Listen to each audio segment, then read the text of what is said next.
السلام علیکم ورحمت الله وبرکاته.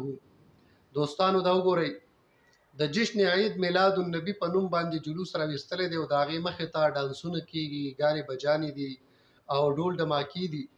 میلاد النبی محافل په داسې طریقې باندې چې څوک هم مناوي او داسې محافل جوړي هغې ته یو مسلمان جایز نشي ویلی او د ثواب کار ورته نشي ویلی. دا بالکل ناجایز دي، ګناه ده. او هغه پیغمبر علیه السلام چې داغه پر اتک باندې خلک خوشحالي کوي، هغه پیغمبر علیه السلام مونږ د دینه منع کړیو چې داسې کارونه بنه کوي. لہذا کدغه عمل څوک کوي دا به داغه خپل تفرداتي او د دې د اهل سنت والجماعت سره هیڅ قسمه تعلق نشته دی. د داسې محافلو نه مونږ د برأت اعلان کړی دی او همیشه به کوو او د دې ترویج او د اشاعت مونږ هیڅ چاله دا یو نظریه نه ده ورکړې او نه مونږ د دې قایل یو. په هر څیز کې ښه او بد وي، که داسې محافل څوک مناوي او د دې په بنیاد باندې چې کوم هغه محافل چې هغه د شریعت په حدودو کې دندې هغې ته ناروا وایي، دا به ظلم کوي، زیاتې به کوي.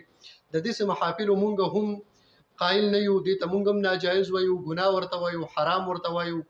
لہذا د اهل سنت والجماعت دا عقیده ده چې هغه محافل چې هغه د شریعت په حدودو کې دنده وي، په هغې کې نعت ویلی کېږي، په هغې کې په نظم او په نثر کې د نبي علیه السلام مدح سرایي کېږي، د نبي سلام عظمت بیانېږي، صورت او سیرت د نبي علیه السلام بیانېږي. دا بالکل یو مستحب عمل دی، مستحسن عمل دی او د دې ډېرې لویې فایدې دي د دې فتنې په دور کې چې د یو انسان زړه ته د نبي علیه السلام صورت کوشي، سیرت کوشي او د نبي علیه السلام سره مینه پیدا شي، محبت پیدا شي. په دغه بنیاد باندې د میلاد د محافلو انعقاد کېږي او د هغې مقصد هم دقه دی او دا بالکل جایز عمل دی.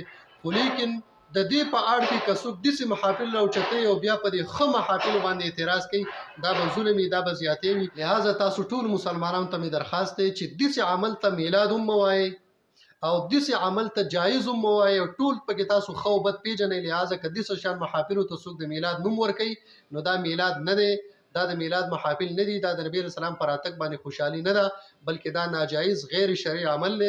عالم خو پرېږده، یو عام مسلمان به دغه شان محافلو ته جایز نه وایي او دې ته به روا نه وایي او دې ته به شرعي نه وایي. د دې د اهل سنت والجماعت هېڅ قسمه تعلق د داسې شان محافلو سره نشته دی. زموږ هغه محافل تاسو لاړ شئ وګورئ چې په هغې کې نعت وي، تلاوت د قرآن مجید وي، د نبي علیه السلام په شان کې یو عالم راپاسي او د هغه معجزات بیان کړي، د هغه کمال او شان بیان کړي او بیا دعا وشي، نو دغه شان محافل بالکل شرعي دي، د شریعت په حدودو کې دنده دي.